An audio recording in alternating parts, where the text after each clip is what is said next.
Today is the close of the day. Yay Masha, the day 3 years. There's been Alan. The day of the Vendena, the 20 days of the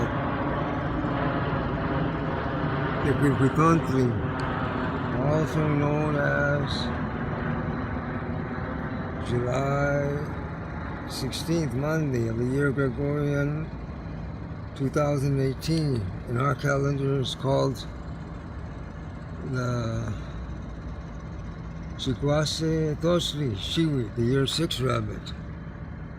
And now you can see at the end of the day here, the moon, what she's doing, and then the planet, the Quetzalcoatl, the Xola, the Venus.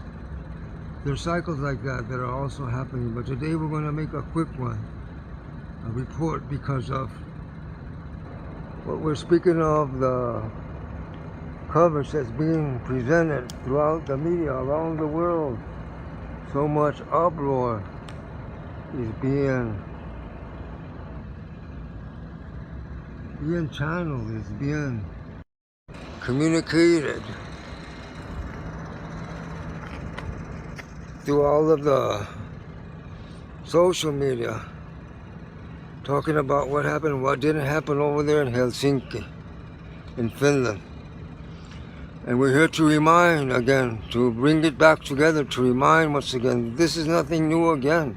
Collusion, Russia and the United States. One of the big issues that they say that because of the actions of the Ukraine, when Putin, when he took control of Crimea and took it from the Ukraine, that country is called Ukraine. He took the Crimean Peninsula and incorporated it into the Russian Federation. They said, well, there's so many Russians there. They keep arguing that it should be back to Russia. There's so many the people speaking is Russian. They forget about the Tatars, the original descendant of Genghis Khan, who's there living there, that country, indigenous. They forget to say that Putin outlawed the Indigenous Peoples Organization in the Soviet Union, made it a crime to have an indigenous organization in the Russian Federation. It was made illegal. They used those numbers of the Russian speakers in Crimea that was part of the Ukraine, and now it's been adopted and integrated into the Russian Federation. But where's the collusion again? Where did it start? Thinking about 1867. Talk about collusion, talk about Alaska. Start there. When Alaska, they bought a franchise from the Russian Empire, Uncle Sam, in 1867. And there was only a few thousand Russians who had settlements along the coast and trading posts. There was only maybe half of that many again that were intermarried with the native Russian and native folks. There's only like 2 or 3 or 4 or 5,000 indigenous Aleuts that were in those same settlements in that area. And at the same time, in 1867, there was up to 50,000 Inuit and other native peoples living in the area that is known as the Alaska. And yet, the Russian Empire sold that to Uncle Sam. And you don't hear anybody speaking of that today. We're talking about collusion between Russia and the United States. How did that become legitimized? How was that sale legitimate?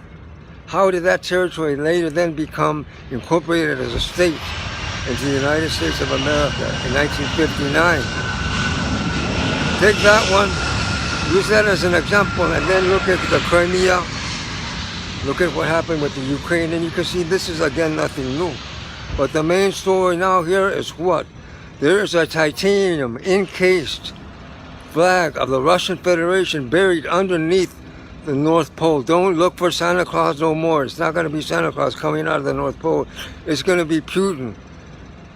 Because they put a titanium encased Russian flag just like Christopher Columbus in 1492. They put that flag and encased it under the ice of the Arctic North Pole in territorial claim of the mineral riches, the material wealth that lies underneath that. What are they looking for? The Northwest Passage. They want the ice to melt as fast as possible. They want the ice to melt as fast as possible, and of all the things that were done and reported and things that were done and not reported, the one thing that's not even being reported as being done or not being done is what happened when those 5 countries, the United States, Russia, Denmark, the 5 countries who border the Arctic Ocean, they're negotiating over the undersea, under the ice, rights of mineral resources. What happened behind the closed doors between Vladimir Putin and Donald Trump? And what are the oil companies, what are the petroleum companies pushing that agenda forward that's completely hidden from the rest of the debates about what it is, collusion in the election, interference in the election? Beyond all of that, what's going on up there in the Arctic is going to be of the utmost dire impact, because we know we only have 5 years now.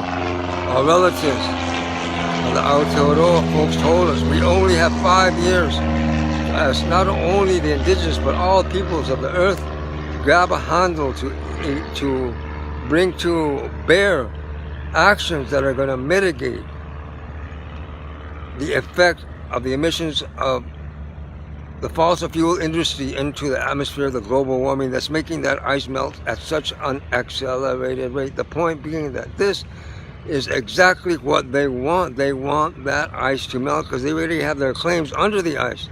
And the sooner they can get to them, the sooner they can go across that Northwest Passage. And this is one not being reported at all in terms of the collusion. The collusion of Petropolis, the empires of Petropolis, the global fossil fuel industry that uses the state of Russia, that uses the state of the United States, that uses all of the governments of the world as instruments to legitimize their illegal claims to those resources and lands and territories, and go back to Alaska. Because just as was in Alaska in 1867, now today as they negotiate those claims up there in the north, where is the voice of the indigenous peoples of the Arctic circumpolar compass? Where is their recognition of their right of guardianship and custody for the well-being of the future generations and all of humanity itself in terms of what is to be done or should not be done to violate that sacred part of this planet which is under the Arctic ice, and what is going to be done to protect that ice cap from its eventual and total destruction and sinking into the sea, which will raise the sea levels, yes, but before it gets even to that, what's going to happen when the catastrophic, exponential effects of climate chaos fall upon us as they are already doing?